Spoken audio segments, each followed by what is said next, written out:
Bismillahirrahmanirrahim. Assalamualaikum warahmatullahi wabarakatuh. Apa kabar santriwan santriwati? Alhamdulillah luar biasa. Tetap semangat.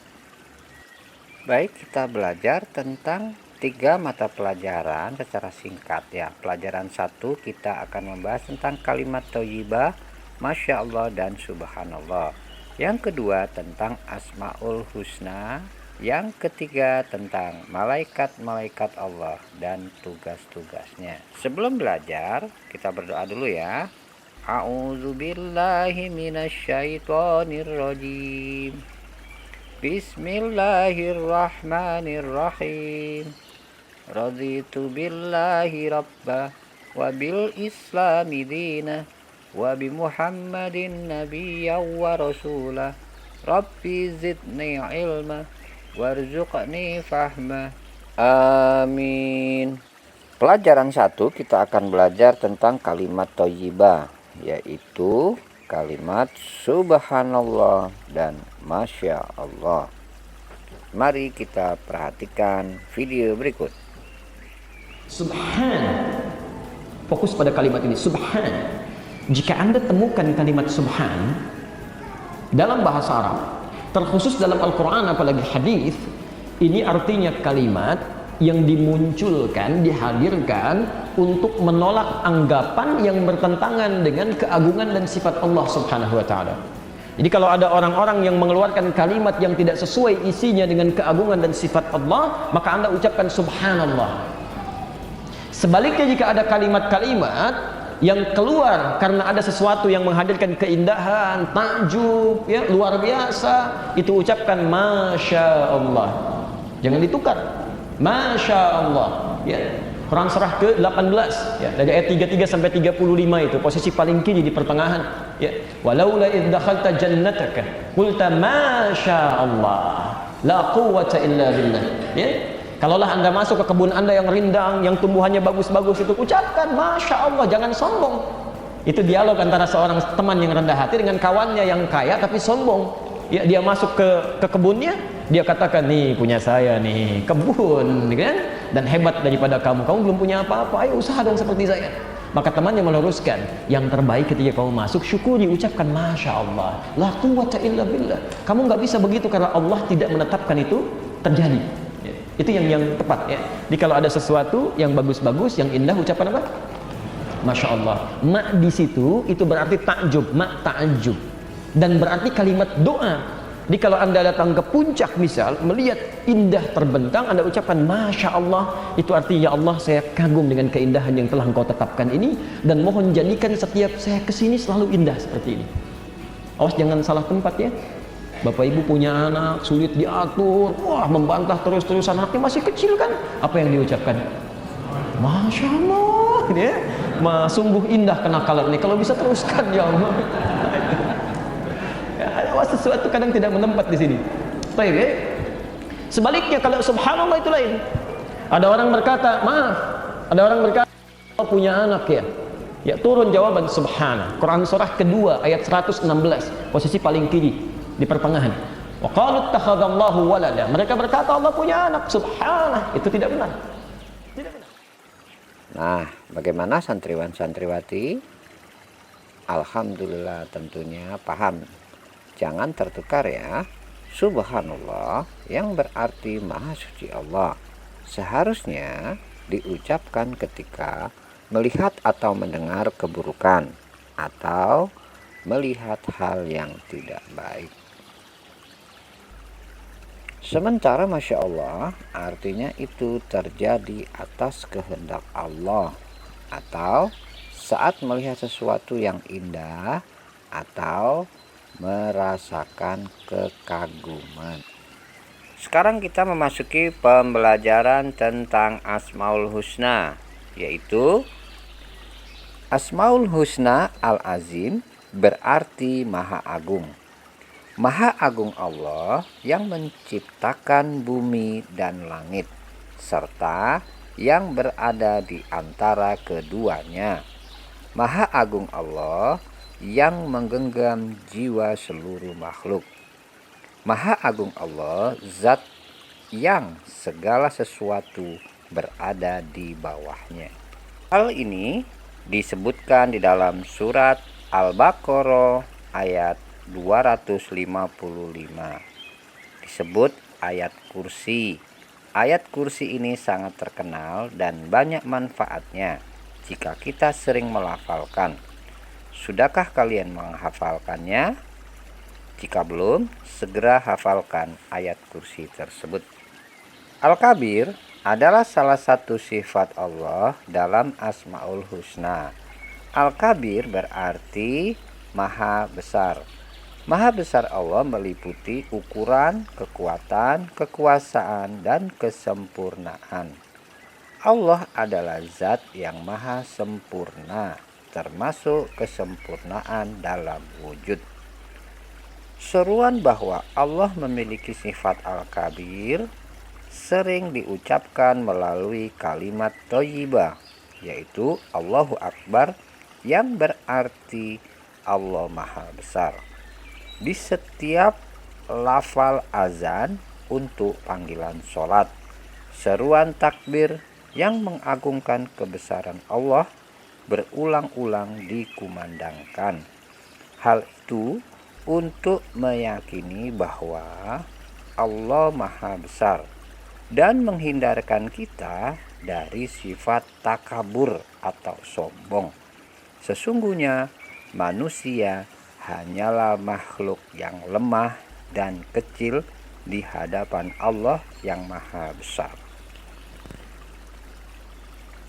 Allah mempunyai sifat Al-Karim yang berarti Maha Pemurah.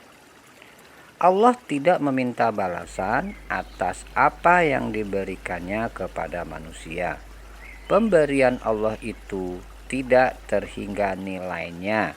Jika menghitungnya, niscaya kita tidak akan mampu. Allah berfirman dalam surat Ibrahim ayat 34 yang artinya, dan Dia telah memberikan kepadamu segala apa yang kamu mohonkan kepadanya, dan jika kamu menghitung nikmat Allah, niscaya kamu tidak akan mampu menghitungnya. Sungguh manusia itu sangat zalim dan sangat mengingkari nikmat Allah. Quran surat Ibrahim ayat 34. Bisakah kalian menghitung nikmat Allah? Karena banyaknya kita tentu tidak sanggup menghitungnya. Rumah yang kita tempati, makanan yang kita makan, baju yang kita pakai, sepeda yang kita naiki, dan masih banyak lagi nikmat lainnya. Semua yang akan kita miliki dan nikmati itu merupakan pemberian Allah. Al-Malik. Allah adalah zat yang memiliki sifat Al-Malik. Al-Malik berarti Maharaja, Sang Penguasa, dan pemilik alam semesta. Sangat berbeda dengan raja manusia. Allah adalah raja yang kekuasaannya tidak terbatas kekuasaannya. Kekuasaan Allah meliputi kerajaan langit dan bumi. Artinya, Allah berkuasa di wilayah langit dan wilayah bumi, juga di antara keduanya. Allah Subhanahu wa Ta'ala berfirman dalam surat Az-Zukhruf ayat 85 yang artinya, dan Maha Suci Allah yang memiliki kerajaan langit dan bumi dan apa yang ada di antara keduanya, dan di sisinyalah ilmu tentang hari kiamat, dan hanya kepadanyalah kamu dikembalikan. Quran surat Az-Zukhruf ayat 85. Kekuasaan Allah sebagai Sang Maharaja adalah kekal, tidak dibatasi oleh wilayah dan waktu. Tidak ada yang dapat menggantikan kekuasaan Allah sebagai Al-Malik, karena Allah juga Sang Maharaja yang menguasai kerajaan dunia dan akhirat. Bahkan seluruh makhluk ciptaannya berada dalam kekuasaannya. Tidak ada satu makhluk pun yang berkuasa atas dirinya. Oleh sebab itu, seluruh makhluk tunduk pada kekuasaan Sang Maharaja Allah Ta'ala. Selanjutnya, pelajaran 3, yaitu malaikat-malaikat Allah dan tugas-tugasnya. Malaikat adalah makhluk Allah yang paling taat dan diciptakan dari nur atau cahaya.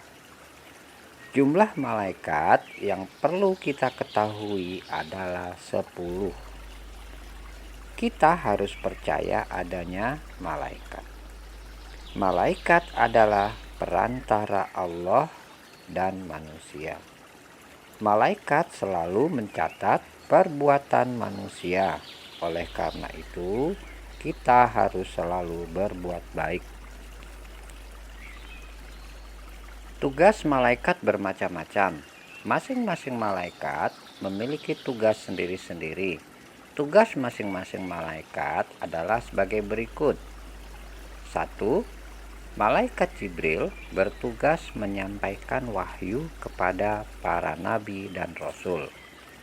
2. Malaikat Mikail bertugas membagikan rezeki kepada semua makhluk. Yang ketiga, malaikat Raqib bertugas mencatat amal perbuatan baik yang dilakukan manusia. 4. Malaikat Atid bertugas mencatat amal perbuatan jelek yang dilakukan manusia. 5. Malaikat Israel bertugas mencabut nyawa manusia. 6. Malaikat Munkar bertugas memeriksa amal manusia ketika hidup di dunia dan di alam kubur. Yang ketujuh, malaikat Nakir bertugas memeriksa amal manusia ketika hidup di dunia dan di alam kubur. 8. Malaikat Israfil bertugas meniup sangkakala sebagai tanda datangnya hari kiamat. 9. Malaikat Ridwan bertugas menjaga surga. 10. Malaikat Malik bertugas menjaga neraka. Selain tugas tersebut, para malaikat juga bertugas memberikan dorongan semangat kepada manusia agar melakukan kebaikan. Antara perbedaan malaikat dan manusia, malaikat diciptakan dari cahaya atau nur, sedangkan manusia diciptakan dari tanah. Malaikat hidup di alam gaib, sedangkan manusia hidup di alam nyata. Nah, demikian santriwan-santriwati rangkuman kegiatan pembelajaran 1, pembelajaran 2, dan pembelajaran 3. Semoga kalian bisa menjawab semua pertanyaan-pertanyaan yang ada dalam soal PTS tersebut. Demikian, wassalamualaikum warahmatullahi wabarakatuh.